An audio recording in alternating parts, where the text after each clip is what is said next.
Section 6.5, assessing normality. What we have here is, there are some data, like if you look at the end of the textbook, there are some appendices. In those appendix, there are several data, like this one.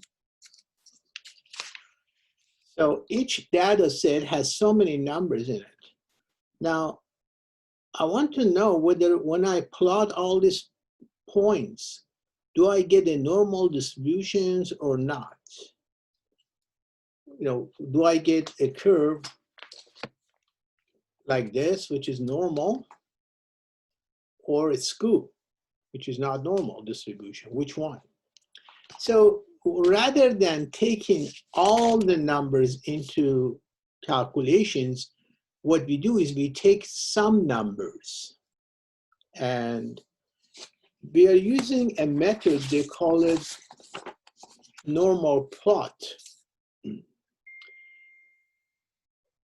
Normal quantile plot or normal probability plot is the graph of a point of x and y, where each x value in the form of original set of sample data and each y value is the corresponding z-score. I'll show you when we go through the example what it means. So based on that, you could tell whether you have a normal distribution graph or not a normal distributions. These are some examples. You see, in this case, the first case show histogram of IQ score that is close to being bell-shaped. So when I graph the quantile plot, when you graph it, quantile plot, if all the points lie on one straight line, then that is indication that original data is normally distributed, okay? So you take 5 or 6 or 10, the more number, the better it is. When you take some numbers from the large data set and then you graph the quantile plot, again, if all the points or most points lie on one straight line, then you claim that original data came from a normal distributions. There is exceptions, if you have a uniform ones, you may come up with a straight, but see, there is a little curve here. We don't want to have a curve. If that's the case, then it's not normal. Or when you graph the quantile plot, look, the points are scattered. They are not on a straight line. So the original histogram was skewed. It wasn't normal. So again, what quantile plot does, based on quantile graph, we could tell whether the function is normally distributed or not. See here, there are some examples, like they're asking you, okay, does that look like a normal distribution to you? The answer is no, because there is a curve. This one, yes. All the points lie kind of a straight line. So yes, the original, these points are normally close to a straight line. So they came from a population normal distributions. This one, yes. So almost, look at this one, no. See, it gives you a curve. So when you graph a quantile plot, you see they are not on a straight line. So this data set are not normally distributed. So what we do is we go to one of the data set at the end of the book, like data set 23, which is Old Faithful, and we work on these columns. There are so many numbers, 250 numbers here. What we do, we just take 5 numbers out of this. They don't show you those 5 numbers here, but 5 numbers from duration, we randomly select these numbers, random, okay? Then what we do here,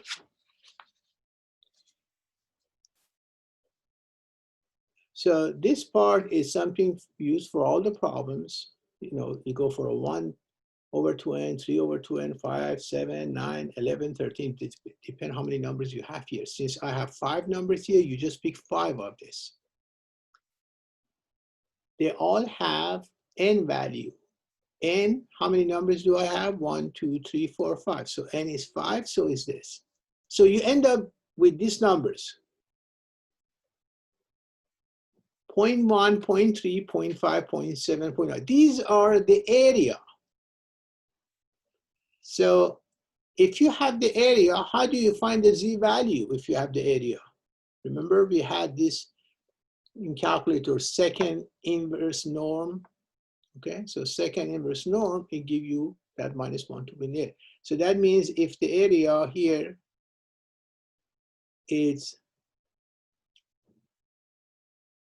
0.1, what is the z value here? -1.28. Okay, and we do it for other ones too. So basically, we could use this for most of the problems. You don't have to recalculate again. When you find the z's, you put all the z, you create a table, you put all those z here, and x are the original numbers. Okay? So then we graph these two columns, and that give you quantile plot. When I plot it, you see points are not on the straight line. So that means populations, see, points do not lie on a straight line, so we conclude that 5 numbers are not from normally distributed data.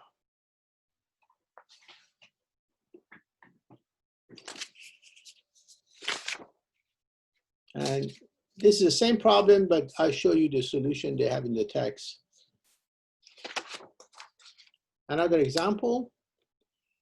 Now this time we go to data set number 9 and we collect 5 numbers from there. We randomly select these numbers. Again, since it's 5, you just say 1 to n, 3 to n, 5 to n, 7 to n. You see these numbers are almost the same, nothing changed. Then you list your numbers versus this. Then when you graph, this is your x and this is your y. Graph of 5 pair of points, the plot show the point all lie on a straight line. Then we conclude that 5 numbers are from a normally distributed. Now, how do I graph it using the calculator when you have the numbers? So what you need to do is you have to put all these numbers in L1 and L2.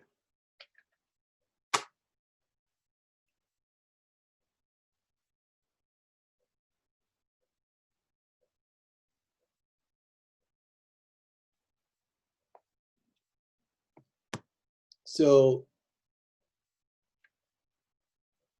the first one is edit, right? When you turn the calculator. I put all those numbers in L1 and second ones, -120.52, those are on the L2. See that? -128, -52, 0. I put all those here. So you put them in L1 and L2. Then you want to graph it. You go to second and then this. You see behind this is a start plot. To use a start plot, you got to press the second first.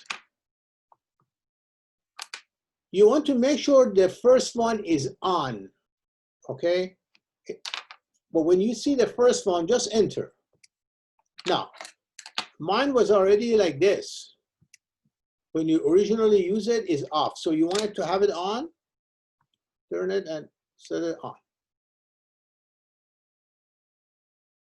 So make sure one of the function is on, which is the first one for the plot. Then try to use the last one, enter.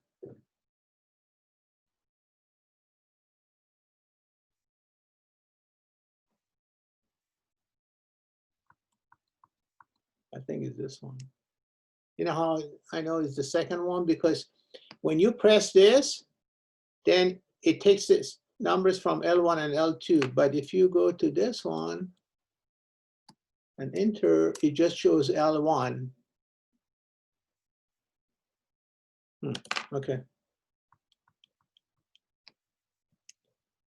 Okay, so then you don't need anything to do here. You just want to make sure that it is on and you have the second one here, okay?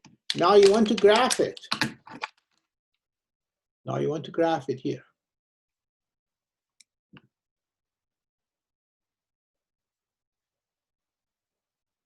Almost on the straight line. See, this one is a little bit off, but kind of, if you go, is kind of straight line. Now, sometimes when you do it, if it didn't give you a good graph, go to zoom and go to zoom stat. If you don't see a good graph or numbers are kind of weird, go to zoom stat, enter, and then it shows you, okay? In this case, I already had it on zoom stat. Yeah, I have it here, so kind of like this.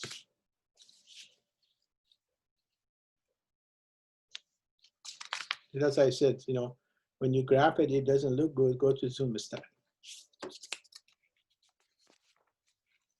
Now this one, I took more numbers on this example, brain volumes. What I did was, we don't have to take 5. Here we took 8. I think the more number, the better it is, okay? So when you take 8 numbers, then what do you have? 1, 2, 3, 4, 5, 6, 7, 8. So it's 11 over 2 and 13 over 10, 15, okay? So you do all this.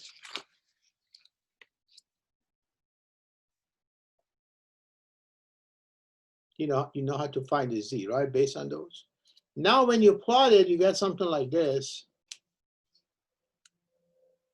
So my suggestion is to go ahead and put this in L1 and this in L2, and then graph it to see if you come up with something like this. So all these dots are not on the straight line. So these numbers that we select here are not coming from a normally distributed functions. And here they explain to you what you need to do.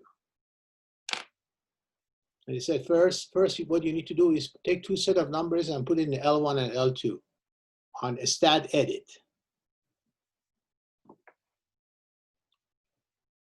So QuantaPlot, again, is a method that helps you to understand whether your numbers are coming from a normal distribution or not.